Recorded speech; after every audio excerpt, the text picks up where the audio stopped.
1000 चतुर्युग का होता है। इतनी ही रात्रि। एक चतुर्युग में सतयुग, त्रेता, द्वापर और कलयुग, ये चारों युग आते हैं। इनका कुल समय चारों युगों का 43,20,000 होता है।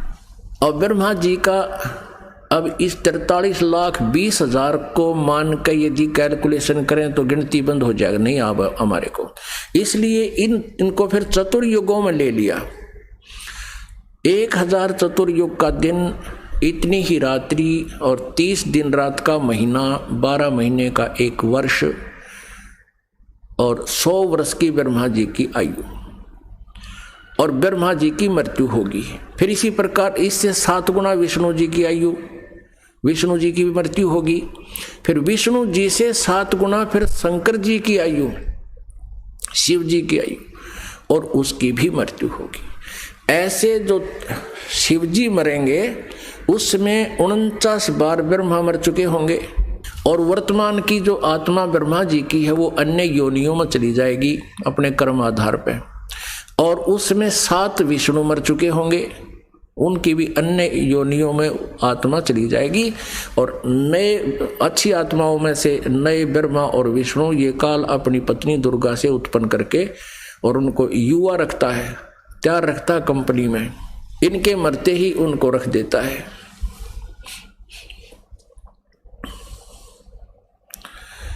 और फिर 49 बार विष्णु की मृत्यु के बाद एक तमोगुण शिव की मृत्यु होगी, काल के पुत्र शिव की मृत्यु होगी। और उस ऐसे 70,000 बार शिव की मृत्यु के उपरांत एक ब्रह्मांड का विनाश होगा और इस सरपुरुष यानी इनके पिता इस काल रूपी ब्रह्म की मृत्यु होगी। अब ये कहता चौथे अध्याय के 9वें श्लोक में गीता जी में कि मेरे कर्म और जन्म अलौकिक है। अब ये कैसे जन्म अलौकिक है? यहां मृत्यु होगी, मरते समय पूरे ब्रह्मांड में आग लगेगी और दुर्गा भी मरेगी और ये भी मरेगा और सबके शरीर ऐसे जलेंगे क्योंकि इनका शरीर हमारे से काफी मजबूत मटेरियल का है। तो उसमें 11 सूर्य और आ जाएंगे, सौरमंडल में घूमते घूमते एकदम इकट्ठे हो जाएंगे। 21 सूर्य की कितनी होती है और 11 सूर्य और बिल्कुल निकट आ जाएंगे। उसमें इतनी भयंकर आग लगेगी न पटाखे से फूटेंगे, सब पृथ्वी ये सभी तत्व नाश में आएंगे। केवल उसमें इनका शरीर भी काल का यानी सरपुरुष का और दुर्गा का शरीर भी बुरी तरह जलेगा। ये भी हाहाकार मचाएंगे, बहुत बुरा हाल, बुरी तरह रोएंगे। परमेश्वर के विधान अनुसार ये दोबारा सभी प्राणी जीवात्मा किसी की नहीं मरती, दूसरे ब्रह्मांड में चले जाते हैं। 21 ब्रह्मांड है इसके पास और वहां इन दोनों का वहां जाते ही परमात्मा का विधान है, पूर्ण परमात्मा ने विधान बनाया है। वहां जाते ही इन दोनों का युवा शरीर पुनः मिल जाता है, दुर्गा और इस काल का। फिर उसी तरह से फिर नए ब्रह्मांड की शुरुआत ये फिर से करते हैं अपने आत्मा। अब ये इसकी जन्म मृत्यु का पता लगा सरपुरुष। अब अक्षर पुरुष इसकी मृत्यु कैसे होती है? जैसे एक ब्रह्मांड का विनाश हुआ 70,000 बार त्रिलोकीय शिव की मृत्यु के उपरांत एक ब्रह्मांड का विनाश हुआ और ब्रह्म की मृत्यु हुई सरपुरुष की। ये एक युग माना जाता है किसका? अक्षर पुरुष का एक युग। और ऐसे 1000 युग का दिन, इतनी ही रात्रि।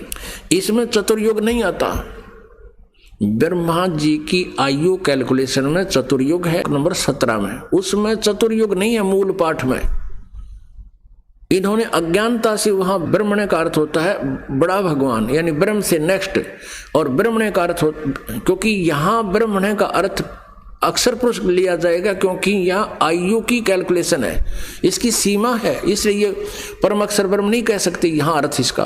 और वहाँ 17वें अध्याय के 23वें श्लोक में वो परम अक्षर ब्रह्म उस पूर्ण परमात्मा के लिए ये ब्रह्मण्य शब्द प्रयोग होता है।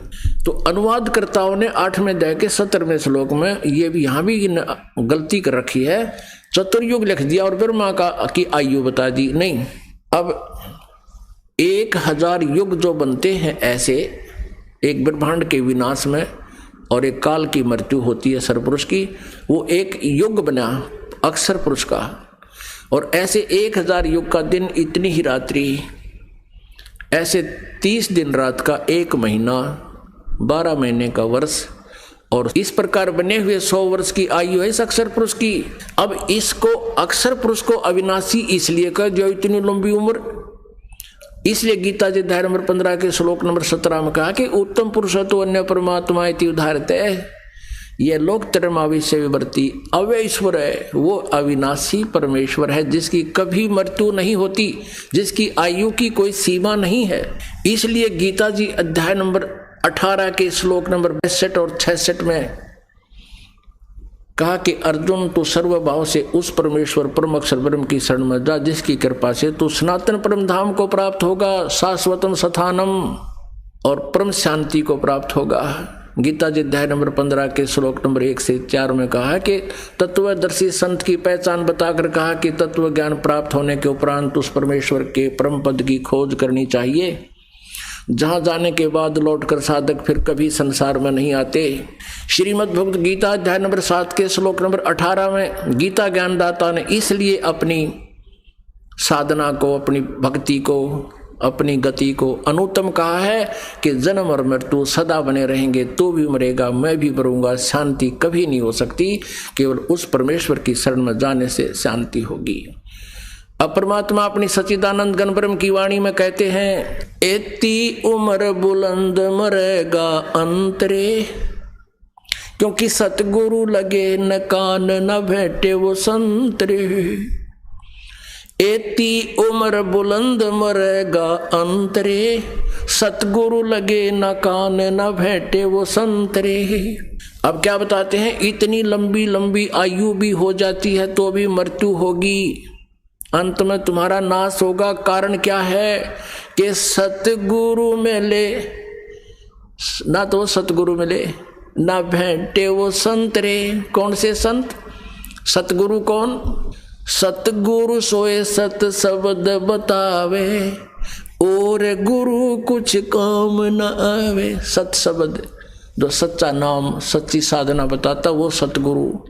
और ना भेटे वो संत रे, तत्वदर्शी संत नहीं मिले, जो चौथे अध्याय के 34वें श्लोक में प्रमाण है, जिनके विषय में जिस कारण से इतनी लंबी उम्र होकर भी तुम्हारी जन्म और मृत्यु अशांति सदा बनी रहेगी। इसलिए परमेश्वर ने कहा कि समझा है तो सर धर पाओ, बोर नहीं रे ऐसा दाओ। बोलो सतगुरुदेव।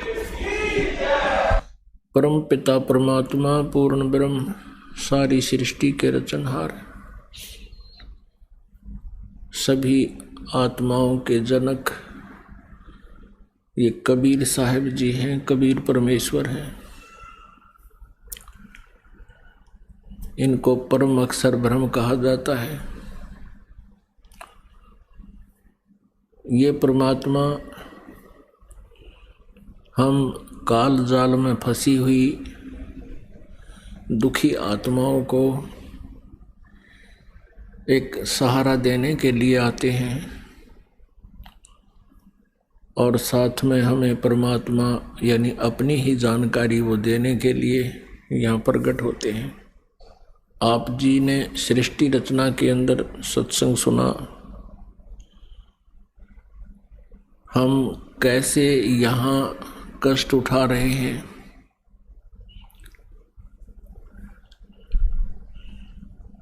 तो परमात्मा आके हमें याद दिलाते हैं,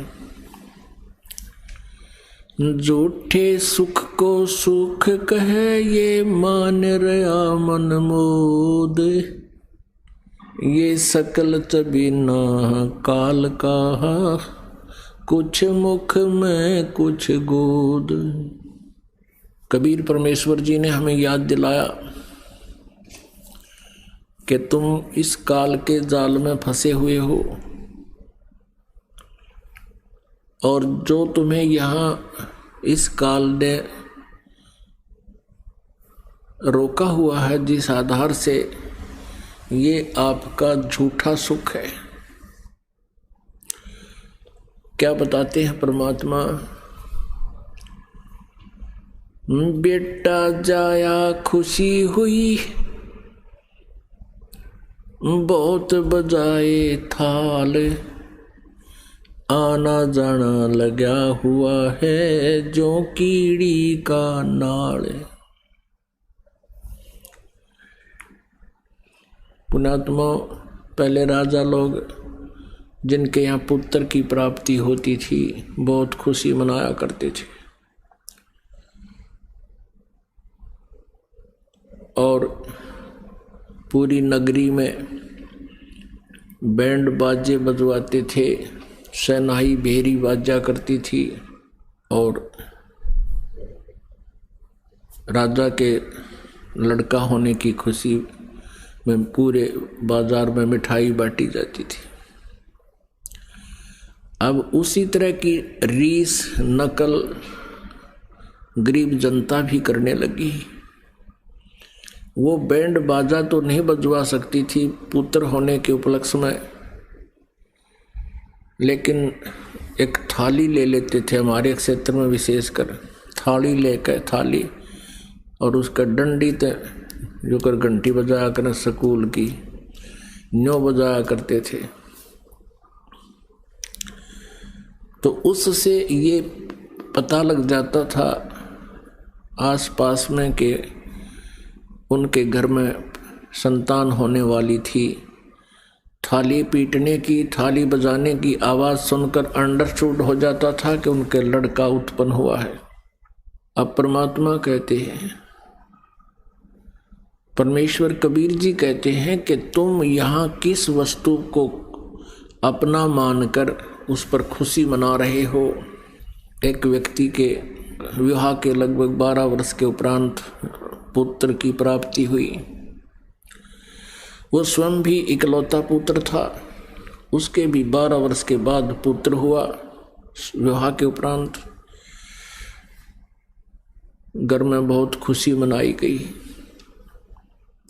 आसपास के बहुत से व्यक्तियों को वहाँ आहार कराया गया, बैंड बाजे बजवाए, डांस करा, खुशी मनाई, लाखों रुपए खर्च किए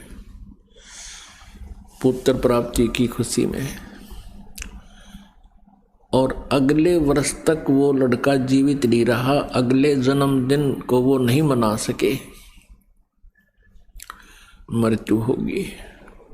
अब पूरा परिवार टक्कर मार रहा है, रो रहा है।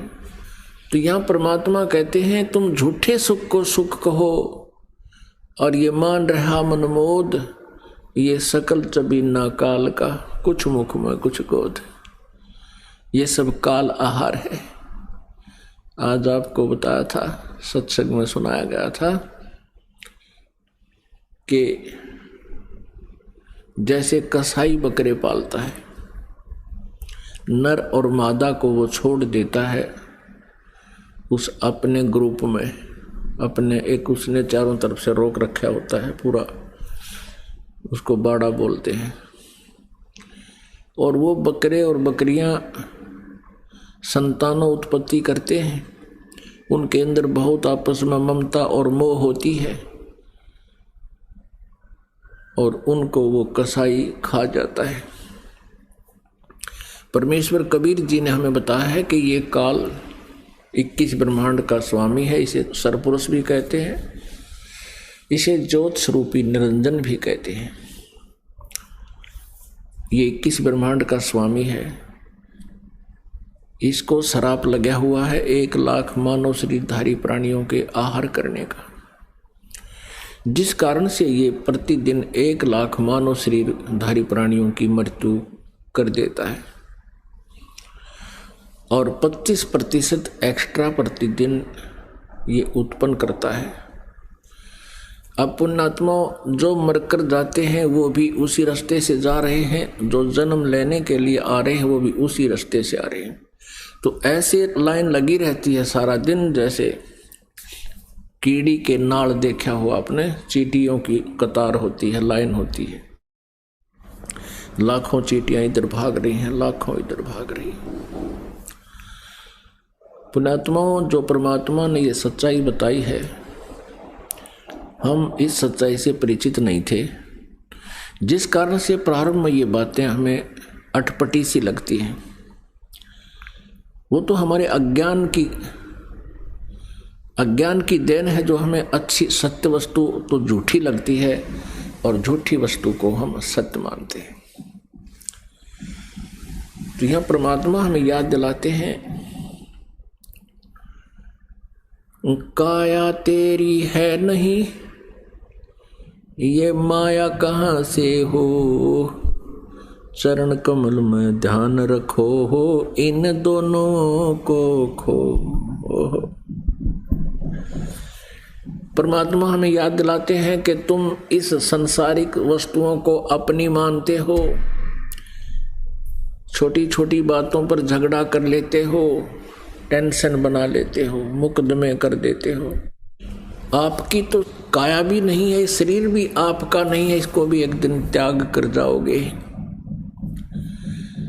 फिर यह संपत्ति आपकी कहां से हुई है? सर्व सोने की लंका थी वो रावण से रणधीरम, एक पलक में राज बिराजी जम के पड़े जंजीरम। लंकापति रावण ने अपनी नगरी में सोने के मकान बना रखे थे, स्वर्ण के, गोल्ड के। सोने की ईंटें और सोने की गारा बना करके महल बना रखे थे। रावण इतना रिच किंग था, इतना धनी राजा था कि लंका की मंडियों में हीरे, मोती और जवाहरात ऐसे बिका करते जैसे यहाँ करनाल की मंडी में धान बिके हैं। अब ये हिसाब ला लो वो कितना पैसे वाला था। जिस सुख को, जिस वस्तु को हम उत्तम मानते हैं, बहुमूल्य मानते हैं, वो रावण के पास सबसे अधिक थी। और परमात्मा कहते हैं, भक्ति बिना क्या होत है, ये भरम रहा संसार, रति कंचन पाया नहीं, रावण चलती बारे। कहते हैं भक्ति बिना क्या होता है, ये भरम रहा संसार। 1 ग्राम सोना भी नहीं प्राप्त हुआ। रावण जब संसार छोड़कर जाने लगा, सभी यहीं छोड़ गया और उसी के जोड़न तोड़न में ज़्यादा धन प्राप्ति के लिए अनुष्ठान किया करता था। मैं घना धनी हो जाऊं, सिद्धियां हो जाएं। परमेश्वर कबीर जी हमें बताया करते थे, 3 लोक का राज जीव को जय कोई दे, लाख बधाई क्या करे जय नहीं नाम तैने। यदि इस जीव को 3 लोक का भी राज्य दे दे और फिर उसको बधाई देने वाले आवे, कहते हैं लाख बधाई क्या करे, यदि नहीं नाम तने, यदि भक्ति नहीं करता है तो 3 लोक का शासक भी है, वो अपना जीवन व्यर्थ कर रहा है। अगम निगम को खोज ले, बुद्धि विवेक विचार, उदय अस्त का राज मिले है, तो बिन नाम बेगारे। अब परमात्मा कबीर परमेश्वर जी हमें याद दिलाते हैं, यदि भक्ति नहीं करता है ये मनुष्य शरीरधारी प्राणी, तो ये ऐसा बताते हैं जैसे राजा होता है और जो भक्ति नहीं करता उसकी क्या दशा बताई है।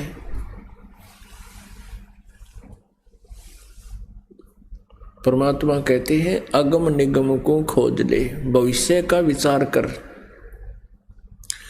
और बुद्धि विवेक विचार, थोड़ा सा बुद्धि को पर जोर दे करके सोच। उदय अस्त का राज मिले। उदय अस्त यानी जहाँ से सूर्य उदय होता है और जहाँ अस्त होता है, यानी पूरी पृथ्वी का राज्य मिल जाए। तो बिन नाम बेगार, बेगार किसे कहते हैं? पहले हम छोटे छोटे थे तब हमारे गांव में ये 3 व्हीलर जाया करते थे, बड़े वाले टेम्पू, स्कूटर कहा करते हम इन्हें। एक स्कूटर जाता था हमारे गांव से लखन माजरा 7-8 किलोमीटर है, रोहतक जींद रोड पे, रोहतक से लगभग 15-16 किलोमीटर है। वो स्कूटर वाला एक दिन नहीं आया तो उससे पूछने लगे भाई कल क्यों नहीं पहुंचा तू, क्या कारण था? वो कहने लगा कल मैं बेगार में फंस गया। बेगार, बेगार क्या होती थी? पहले, आज से लगभग 50 वर्ष पहले की बात है, 45 वर्ष पहले की बात है। उस समय क्या करते थे ये पुलिस वाले, एक टेम्पू या जीप वाले को सुबह पकड़ लेते थे और सारा दिन इधर उधर जो भी उसने उन्हें फील्ड में कोई अपना काम करना था, किधर रेड मारनी थी, कोई चोर पकड़ना था या कोई किसी प्रकार का कोई काम करना था, उस टेम्पू वाले को ले जाते थे। और वो टेम्पू वाला सारा दिन चलने पर रहता था, उसको रुकने नहीं देते थे। अपने पल्ले से पैसे खर्चता, तेल डलवाता और सारा दिन दौड़ धूप, सुबह ले जाते, शाम न मनमाना रात के 11-12 बजे छोड़ते थे। उसको बेगार कहा करते थे। बेगार का अर्थ समझो कि मेहनत तो गणी और पैसे अपने पास से खर्च करने, इनकम एक नए पैसे की नहीं, उसको बेगार कहा करते, बेगार। तो पुण्यात्मा, आज चाहे कोई करोड़पति है और चाहे कोई अरबपति है, खरबपति है, और चाहे कोई पूरी पृथ्वी का पति है, यदि वो भक्ति नहीं करता तो वो समझो बेगार कर रहा है, बेगार, बेगार कर रहा है। अपनात्मा एक राजा है, वो अपने पिछले पुण्य संस्कारों को प्रयोग कर रहा है। पिछले जन्म जन्मांतरों की जो पुण्य कमाई थी उसकी, जिस कारण से वो राज्य पद को प्राप्त है, अब उसको वो नष्ट कर रहा है, बर्बाद कर रहा है। अपना उपयोग या दुरुपयोग जैसा भी वो कर रहा है, उसको अपनी पूर्व जन्म की कमाई को ही वो खर्च रहा है और भविष्य के लिए कुछ तैयारी कर नहीं रहा, क्योंकि वो भक्ति नहीं करता। और अंत में वो इस शरीर को जब छोड़ कर जाओगा, उस समय खाली हाथ होगा और सारा जीवन वो बेगार कर गया, बेगार। अपनात्माओं, हम जब तक इस तत्व ज्ञान से परिचित नहीं थे तो हमें ये राजा लोग बहुत बड़े दिखाई देते थे, और आज हमें ये ऐसे नजर आते हैं जैसे बच्चे खिलौनों से खेला करते हैं। क्योंकि परमात्मा कहते हैं, कबीर जी, कबीर सब जग निर्धना, धनवंता ना कोई, धनवंता सो जानियो, जिस पे राम नाम धन होवे। ओह, राम रटत कन्या भली, साकेट भलो न पूते, छेरी के गल में गल थना, जिसमें दूध ना मूते। राम रटत दारिद्र भलो, टूटी घर की छान, वो सुंदर महल किस काम के, जहां भक्ति नहीं भगवान। राम रटत कोढ़ी भलो, चू चू पड़े जो चाम, ये सुंदर शरीर किस काम का, जा मुख नाही नाम। जिह्वा तो वाहे भली, जो रटे हरि नाम, नहीं तो काट फेंक दियो, ये मुख में भलो ना चाम। परमेश्वर कबीर देव जी कितनी महिमा बताते हैं भगवान के नाम की और मानव शरीर की। कहते हैं राम रटत दारिद्र भलो।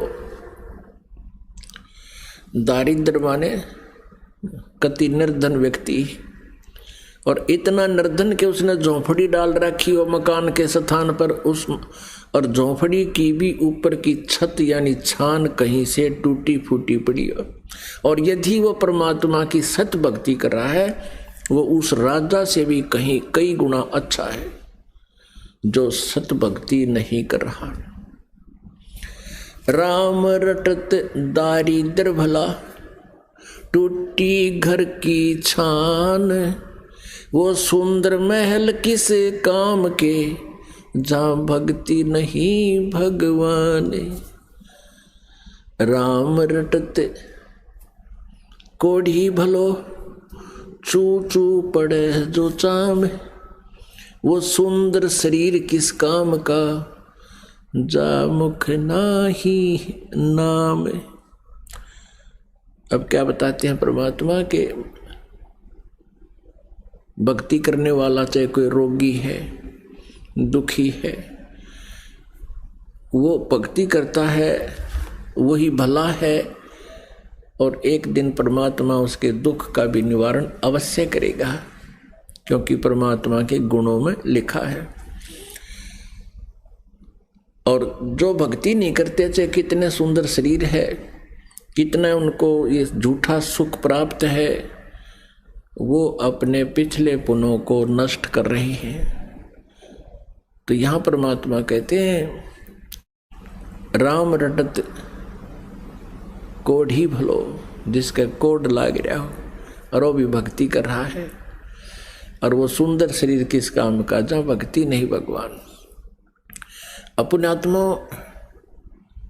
परमात्मा बताते हैं कि कबीर सुख के माथे पत्थर पड़ो, जिस ते नाम हृदय ते जावे, और बलिहारी उस दुख के जो पल पल नाम रटावे।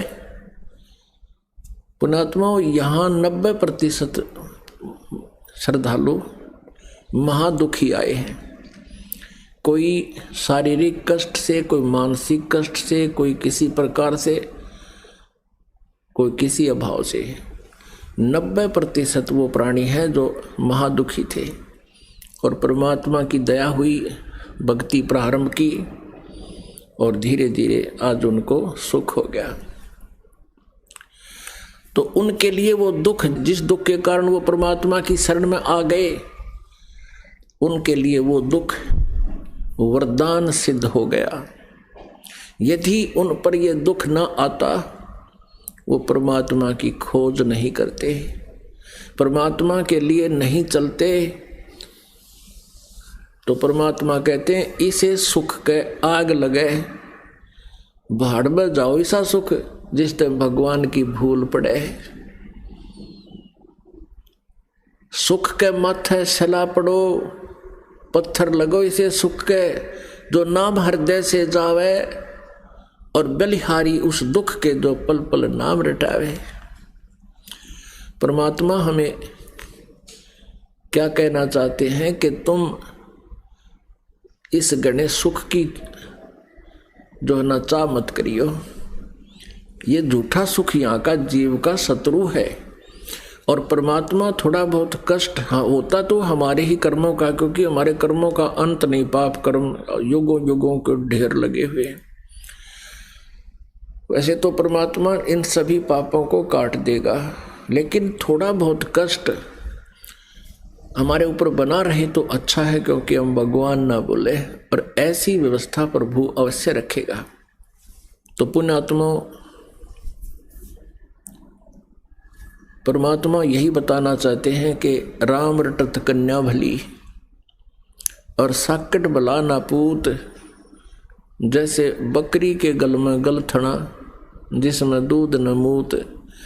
अब देख कितनी प्यारी व्याख्या दी है कबीर भगवान ने, कि जो लड़की बेटी, अब हमारे समाज में एक विशेष कमजोरी रही है, अब भी बहुत है, कि हम बेटे और बेटी में बहुत अंतर मानते रहे। हम पुत्र की प्राप्ति पर तो थाली पीटे, बधाई बांटा, भंडार करा के उद मस्तार जाए नाचों और गाँव, और बेटी हो जा मुंह लटका कर बैठ जाए।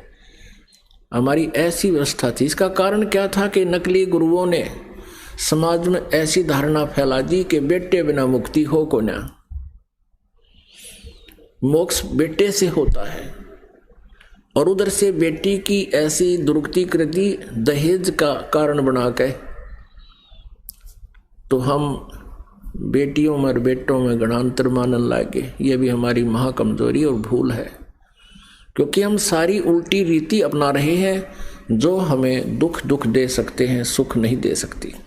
अब जैसे बेटी का विवाह कर दिया और बेटी ने नाम ले रखा है, वो अपने जीवन रूपी सफर में बेटी चलेगी तो परमात्मा उसके ऊपर आने वाली आपत्तियों को खत्म कर देगा, बेटी को दुखी नहीं होने देगा।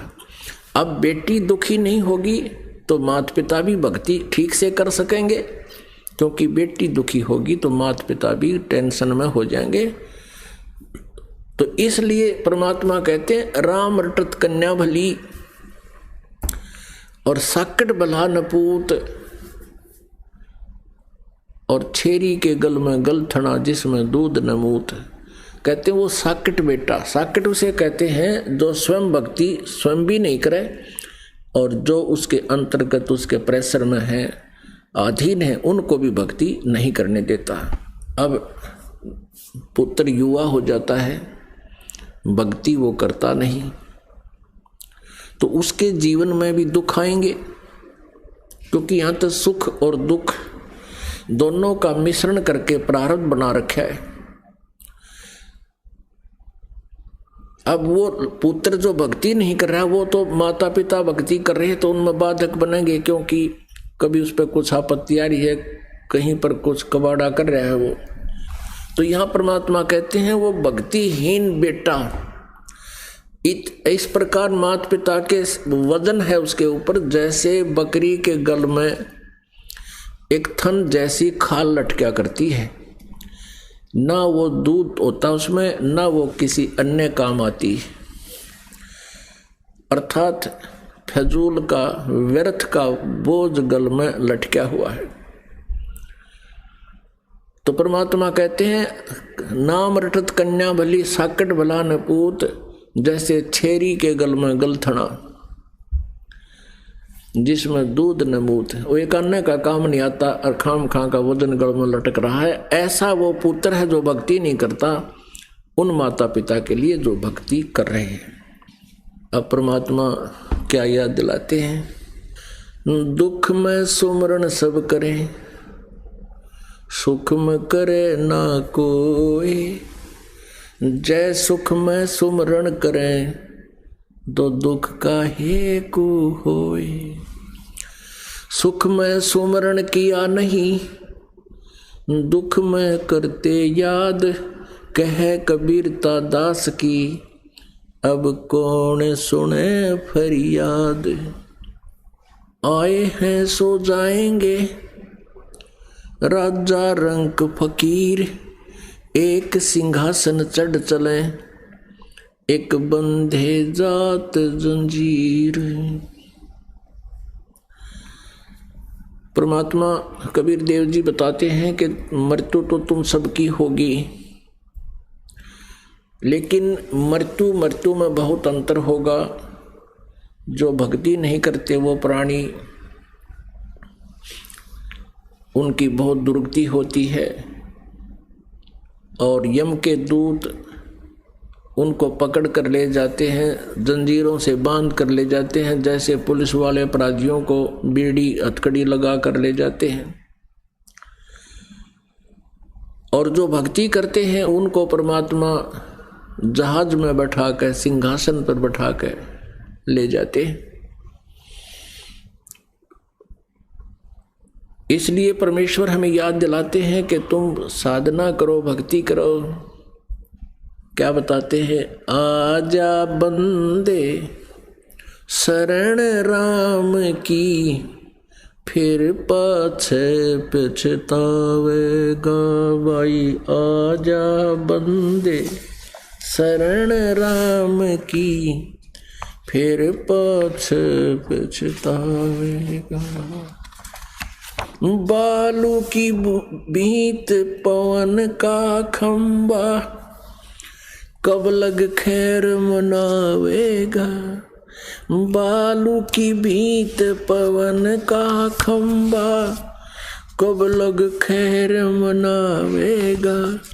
आजम तेरे घटनेंगे रे तू राम कहने ना पावेगा। आजम तेरे घटनेंगे रे तू राम कहने ना पावेगा। भाई आजा बंदे शरण राम की, फिर पछतावेगा। काल बलि तेरे सिर पर बैठा, ये बोझा पकड़ ले जावेगा।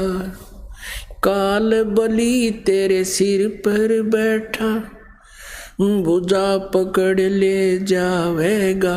मात पिता तेरा कुटुंब कबीला, सारा खड़ा लखावेगा। भाई मात पिता तेरा कुटुंब कबीला, सारा खड़ा लखावेगा। भाई आजा बंदे शरण राम की, फिर पछतावेगा। धर्मराज तेरा लेखा लेगा, वहाँ क्या बात बनावेगा। धर्मराज तेरा लेखा लेगा, वहाँ क्या बात बनावेगा। लाल खंभ से बंधा जागा, बिन सतगुरु कौन छुटावेगा। लाल खंभ से बंधा जागा, बिन सतगुरु कौन छुटावेगा। भाई आजा बंदे शरण राम की, फिर पछतावेगा। भाई आजा बंदे शरण राम की, फिर पछतावेगा। दिया लिया तेरे संग चलेगा, या दरिया ढक्या रह जावेगा। दिया लिया तेरे संग चलेगा, दरिया ढक्या रह जावेगा। कहे कबीर सुनो भाई साधो, करनी के फल पावेगा। हाँ कहे कबीर सुनो भाई साधो, करनी के फल पावेगा। भाई आजा बंदे शरण राम की, फिर पछतावेगा। भाई आजा बंदे शरण राम की, फिर पछतावेगा। अब परमात्मा कबीर देव जी कहते हैं कि तुम्हारा ये शरीर इतना वीक है, इतना कमज़ोर है, जैसे बालू रेत राजस्थान साइड में ज़्यादा होते हैं, टिब्बा रेत, टिब्बा सैंड बोला उसे कहते हैं। उसकी कोई दीवार बना दे 1-2 फुट की, और वो इतनी कमज़ोर होती है, किसी पशु के पैर लग गया तो गिर जा, वर्षा आवे तो कट के गिर जा, तेज हवा चले उसकी स्कोरिंग होकर के वह खत्म हो जा। कि बालू की भींत और पवन का खंबा, ये शरीर आपका इतना कच्चा मटेरियल है, और इस श्वास से ये खड़ा है, सपोर्टेड है। और कहते हैं इसमें कब तक तू जीना चाहता है, कब तक खैर मनाओगा इसकी। अब हम पुण्यात्माओं, ये शरीर हमने कितना प्रिय लगा है। अपने जीवन रक्षा के लिए कोई रोगी अपनी सारी संपत्ति को बेचकर अपना ट्रीटमेंट करवाना चाहता है कि किसी प्रकार मेरा जीवन बच जाए। अब परमात्मा कहते हैं तू कब तक बचना चाहता है इसमें। अब परमात्मा ये याद दिलाना चाहते हैं इसमें तू कब तक जीवित है, कब तक रहना चाहता है, इसका ये है क्या। हम कभी इतनी सोच नहीं करते, इतना विचार नहीं करते, हमें इतना समय नहीं छोड़ रखा काल ने, हमारे अंदर इतने विकार को बद भर रखी हैं। ये शरीर हमारा कैसा है, जैसे आपने सड़क के ऊपर कभी दुर्घटना में कोई कुत्ता मरा हुआ देखा हो और उसकी आंत पड़ी होती है कहीं पर, कम से कम भी 1-2 फुट तक लंबी, 4-4 फुट तक लंबी, और उसके शरीर का चाम सड़क पर चिपका हुआ होता है, हार्ड अलग से पड़े हैं, रक्त बह चुका होता है। ये मटेरियल आपके अंदर है और उस कुत्ते मरे हुए को देखकर हम न्यू मुँह कर लेते हैं। हमें वो कितना अभद्र लगता है, भूंडा लगता है, और उसी के अंदर हम लिपटे पड़े हैं। तो परमात्मा हमें याद दिलाते हैं, आप ये कहते हो हे भगवान मेरी रक्षा करना, मैं मर ना जाऊं। कबीर साहब कहते हैं मुझे यह चिंता है कि तुम जी कैसे रहे हो, इसमें तुम जीवित कैसे हो, तुम डर रहे हो मर ना जाऊं, और मुझे यह चिंता है तुम जीवित कैसे सांग में। इसमें क्या है, ये हार्ड फंसा रखे बीच में, ऊपर का चाम लपेट दिया, बीच में नाड़ी और मांस भर दिया, इसमें थूक, टट्टी, पेशाब, बलगम, पता नहीं के ठोक रखे। अब परमात्मा कहते हैं इस शरीर को अब ये 5 तत्वों से बना हुआ तुम्हें मिला है, और आप इससे के हार श्रृंगार में लगे रहते हो, इसी की सुरक्षा और व्यवस्था में लगे रहते हो। या नाला की बताई, इस मिट्टी से हम सोना बना सकते हैं, इससे हम परमात्मा प्राप्ति कर सकते हैं। ये इतना अच्छा भी है यदि इसका सदुपयोग किया जाए, अन्यथा क्या होगा। आजम तेरे घटने घेर तू राम कहन ना पावेगा। अंत समय जब मृत्यु होती है भक्तिहीन प्राणी की, काल के दूत सूक्ष्म रूप से अंदर से उसकी जुबान खींच लेते हैं, जुबान पकड़ लेते हैं, कहीं ये नाम जाप ना कर ले भगवान का। कहते हैं फिर तने कोई कवाना चाहो ना, राम बोल या कोई मंत्र बोल, नहीं बोल सकता। वो तो पहले अभ्यास करना पड़ेगा उस भगवान के नाम जापते। वो यम के दूत आसपास भी को नहीं आओ, फिर उसमें इतनी शक्ति होती जैसे ऑल आउट के निकट मच्छर नहीं आ सकते। और जिसने ऑल आउट लगा रखी उसके तो कान पर लड़ा करें। तो भक्ति रूपी ऑल आउट जिसने नहीं लगा रखी उसको तो यम के दूत दुर्गति करके मारेंगे। काल बली तेरे सिर पर बैठा, ये बोझा पकड़ ले जावेगा।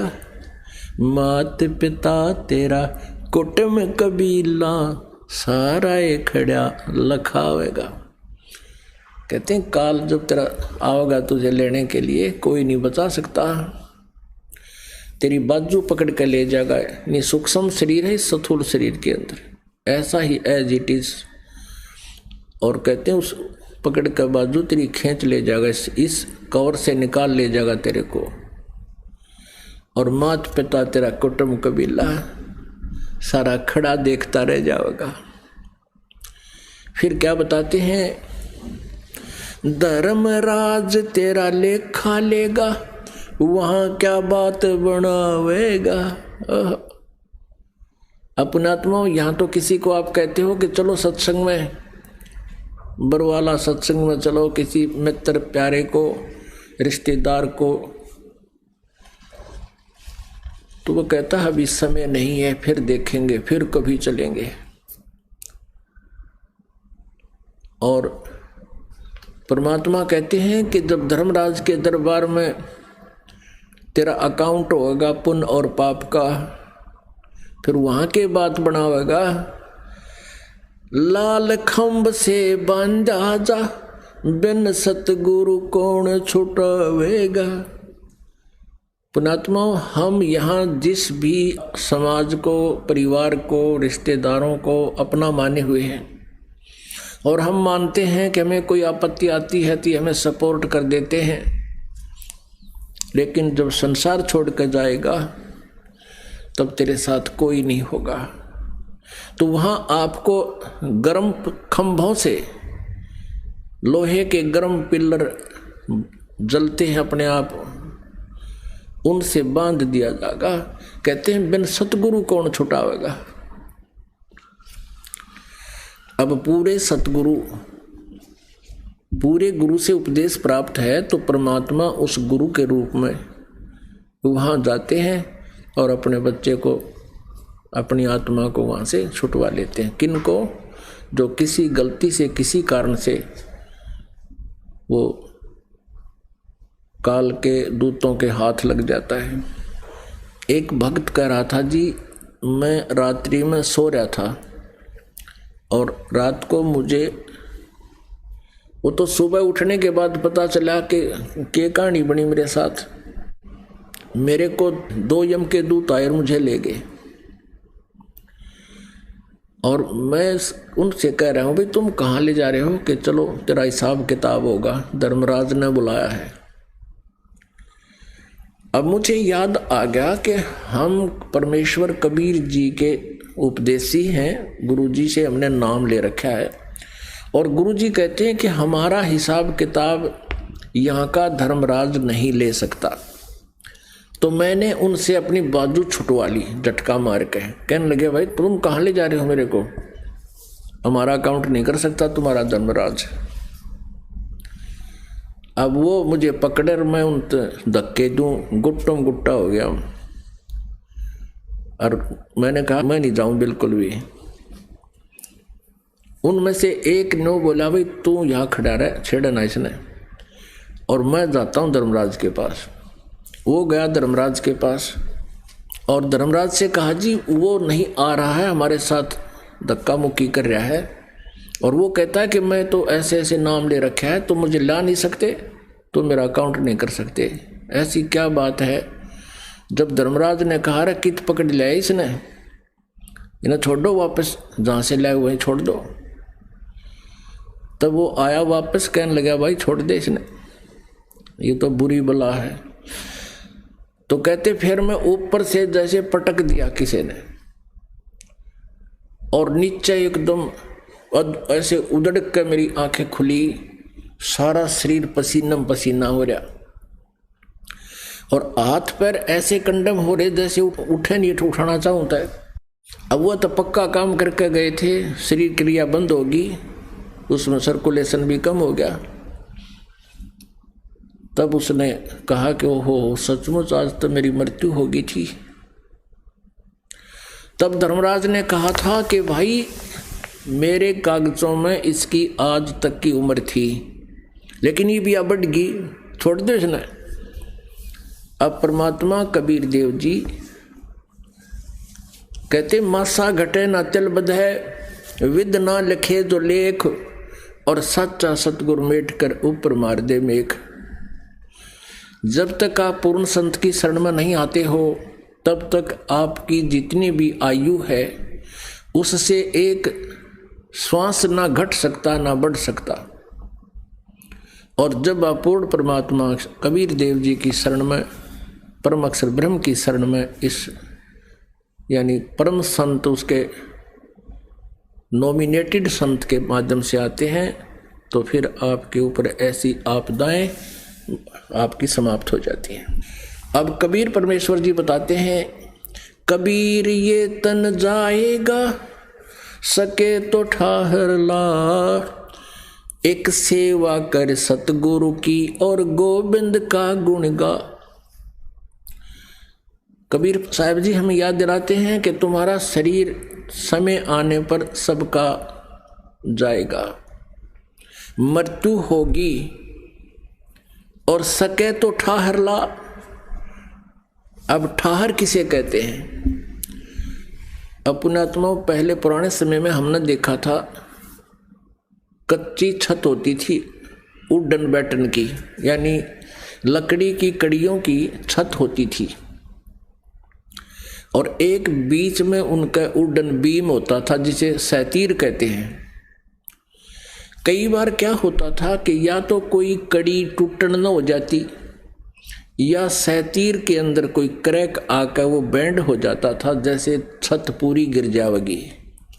और उसके नीचे एक सपोर्ट दे देते थे, मोटी कड़ी या अच्छे मोटे लकड़ की, नीचे पक्का करके मजबूत सा, और उसके ऊपर एक पत्थर रख के और उसके ऊपर कड़ी अरनो फंसा देते थे उसके नीचे टेढ़े मेढ़े करके उसको। और फिर वो या तो उसी 1-2 दिन में गिर जाना थी वह छत, फिर उस सपोर्ट के लग जाने से, ठहर के लग जाने से वो मनमाने 20 वर्ष और ना पड़े, 20 वर्ष और छत जो का त्यों काम कर देती थी। तो परमात्मा कबीर जी कहते हैं, कबीर ये तन जावेगा सके तो ठहर ला। आपका जीवन जैसे किसी का 40 वर्ष का है तो उस दिन वो जागा, लेकिन आपने ठहर ला ली, यानी कबीर परमेश्वर की शरण ग्रहण कर ली, सत भक्ति प्रारंभ कर दी, तो फिर वो उस सच्चे नाम की, सत नाम की, सच्ची भक्ति की वह सपोर्ट लाएगी। फिर मन माने 40 साल और दे दे आपको भगवान। तो इस प्रकार हमने परमात्मा की भक्ति से होने वाले बेनिफिट से अच्छी तरह परिचित होना चाहिए, और तब रुचि बनेगी भगवान की तरफ, तभी इसकी चाह बनेगी। और अब हमने वो परमात्मा मिल गया। अब जैसे आप सत्संग में सुन रहे हो, सुबह भी सुना था कि श्री ब्रह्मा जी, श्री विष्णु जी, श्री शिव जी ये भी नासवान है, ये हमारे प्रारब्ध में कोई परिवर्तन नहीं कर सकते। अपनात्मा जैसा इस शब्द में आपने सुना, परमेश्वर कबीर जी की अमृतवाणी सच्चिदानंद घन ब्रह्म की वाणी में, आजा बंदे शरण राम की, फिर पीछे पछतावेगा और बालों की भींत पवन का खंबा कबल खैर बनाओगा। आजा बंदे शरण राम की। अब जब भी हम राम नाम कहते थे कि राम नाम भाई भगवान ये करे, परमात्मा ये कर देता है, राम ये ऐसा कर देता है, तो हमारे माइंड की सुई, हमारा ध्यान भगवान श्री रामचंद्र जी पे जाता था कि ये सर्वेश्वर हैं, महेश्वर हैं, सर्वशक्तिमान हैं, सब दुखों का निवारण कर देते हैं। यानी विष्णु भगवान कहो, चाहे श्री रामचंद्र जी कहो या श्री कृष्ण जी कहो। तो हम ये सोचा करते थे कि ये भगवान हमारे दुखों का निवारण करते हैं, ये समर्थ शक्ति है। अब हमने राम की परिभाषा समझनी पड़ेगी, प्रभु की परिभाषा समझनी पड़ेगी, और हमने उन राम में से सिलेक्ट करना पड़ेगा कौन से राम की शरण में जाना है। अब जैसे ये श्रद्धालु कहते हैं, कोई प्रश्न करता है आचार्यों से, गुरुओं से, मंडलेश्वरों से कि क्या श्री कृष्ण अर्थात श्री विष्णु जी हमारे पापों का नाश कर सकते हैं? क्या वे जो श्राप दे दिया जाता है एक दूसरे को 3 ताप के अंतर्गत, क्या हमारे उन 3 तापों का वो नाश कर सकते हैं? तो कहते हैं कि हाँ, भगवान श्री कृष्ण अर्थात विष्णु जी हमारे सब पापों का नाश कर देते हैं। और प्रमाण के लिए कहते हैं, गीता जी अध्याय नंबर 18 के श्लोक नंबर 66 को बोलते हैं कि सर्वधर्मान परित्यज माम एकम शरणम व्रज अहम तवा सर्व पापे भव मोक्षामि मा शुच।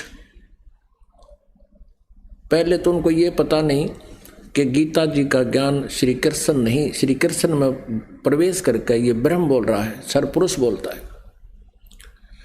और व्रज का माने आना नहीं होता, जाना होता है। अब गीता ज्ञान दाता सरपुरुष है, ये ब्रह्म है, और ये परम अक्षर ब्रह्म की शरण में जाने को कहता एकम। एकम माने जिसके बराबर दूसरा ना हो, अद्वितीय, उसकी शरण में जा। उसकी शरण में जाने से फिर तू मेरे सतर की जो पूजाएं हैं मुझे छोड़ दे, ये ब्रह्म कहता है। फिर मैं तुझे यहाँ कुत्ते गधे सूअर यानी कष्ट नहीं दूंगा, मैं अपना कर्जा चुका लूंगा। तो यहाँ पुण्यात्मा विचार करने की बात है कि श्री कृष्ण जी और श्री रामचंद्र जी और श्री विष्णु जी अपने श्राप को, अपने पाप को, कर्म दंड को नहीं समाप्त कर सके, नाश नहीं कर सके, उपासकों का कैसे कर देंगे वह? जैसे श्री विष्णु जी को श्राप दिया था नारद जी ने,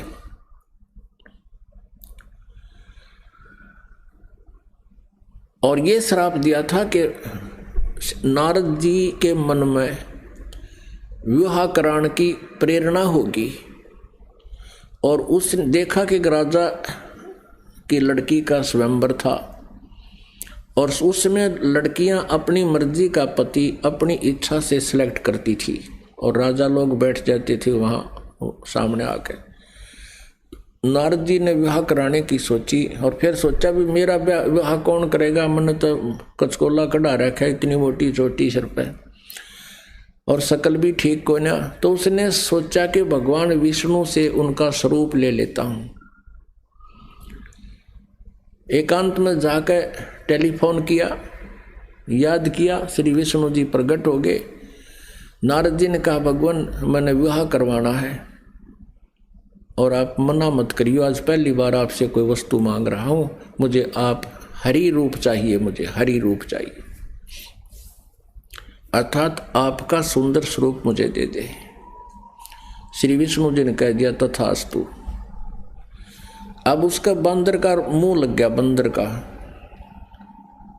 हरि माने बंदर भी होता है। अब उसने सोचा नारद जी ने कि आज तेरे सुंदर कोई नहीं सभा में, और जाकर बैठ गया कुर्सी पर जच के। अब वह लड़की आई वरमाला लेकर, सामने देखा बालू बैठा। अब वह एक कदम पीछे से होकर आगे चली गई। नारद जी ने सोचा शायद लड़की की दृष्टि नहीं पड़ी मेरे ऊपर है। वहाँ से उठकर एक और खाली चेयर थी दूसरे लोग वहाँ जा बैठा।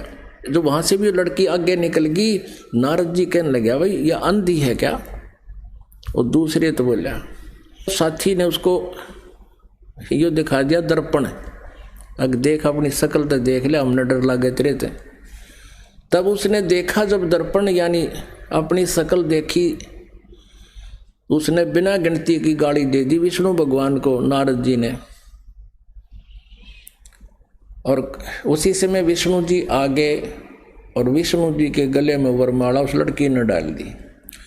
तब नारद जी ने विष्णु जी से कहा कि तू सचमुच धोखेबाज है, जैसे आज मैं एक औरत के वियोग में रो रहा हूँ, एक जीवन तू सारा अपनी पत्नी के वियोग में रोएगा, तुम्हारा कभी मिलन नहीं हो पाएगा।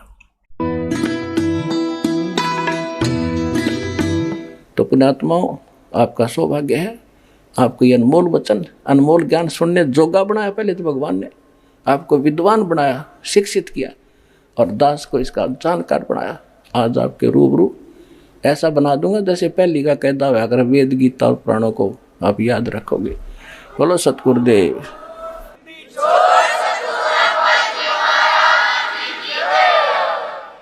तो अब आपको कुछ भक्तों के अनुभव सुनाएंगे जिनको परमात्मा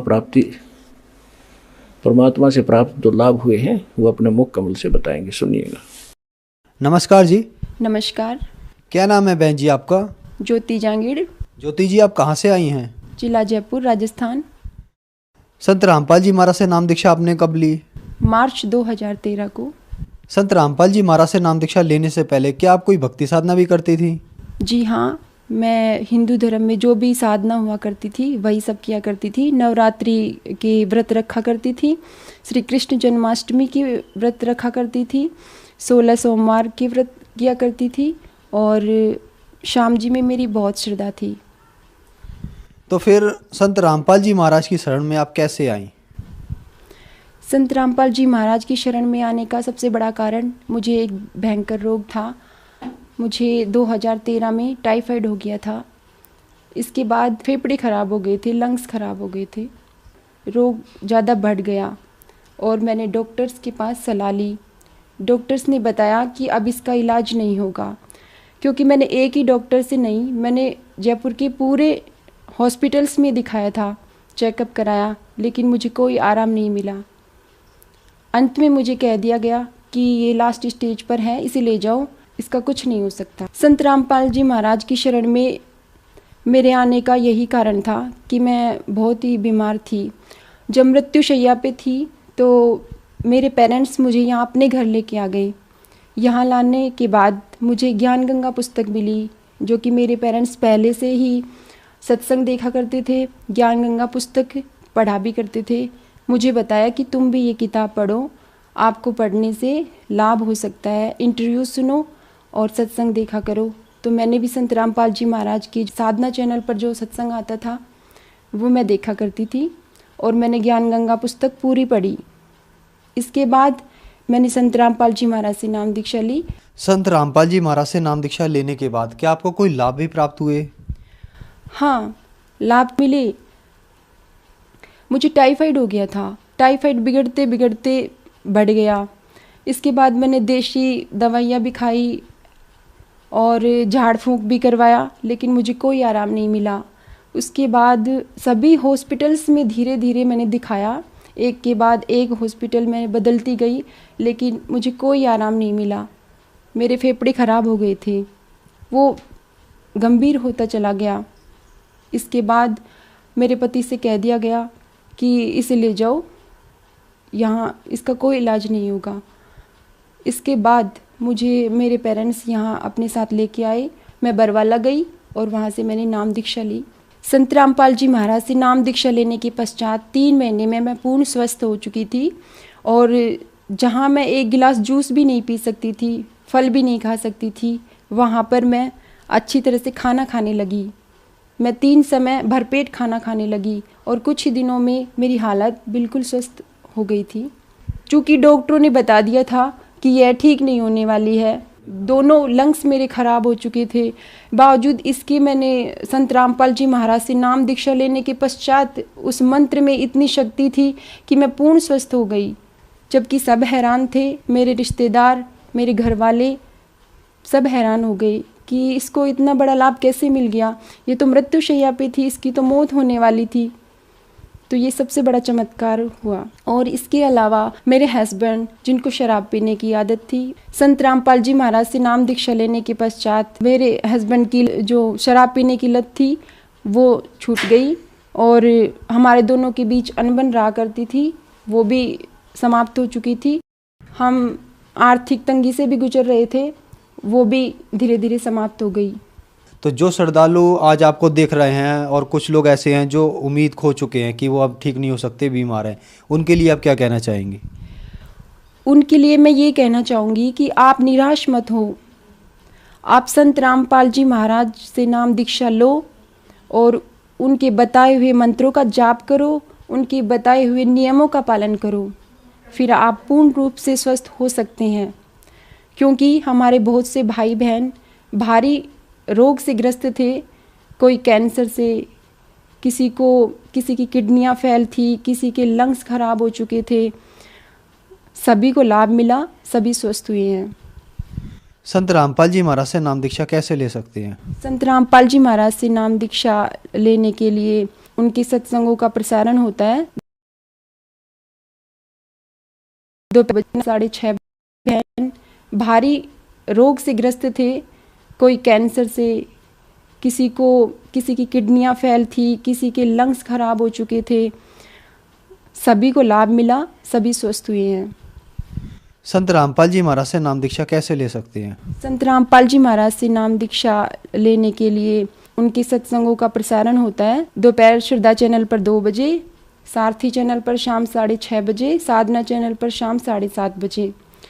नीचे येलो बार पर उनके कुछ कॉन्टैक्ट्स नंबर होते हैं जो आश्रम के होते हैं, उन पर कॉन्टैक्ट कीजिए और नज़दीकी नामदान केंद्र से संपर्क करो और नाम दीक्षा लो, अपना कल्याण कराओ। धन्यवाद जी। नमस्कार।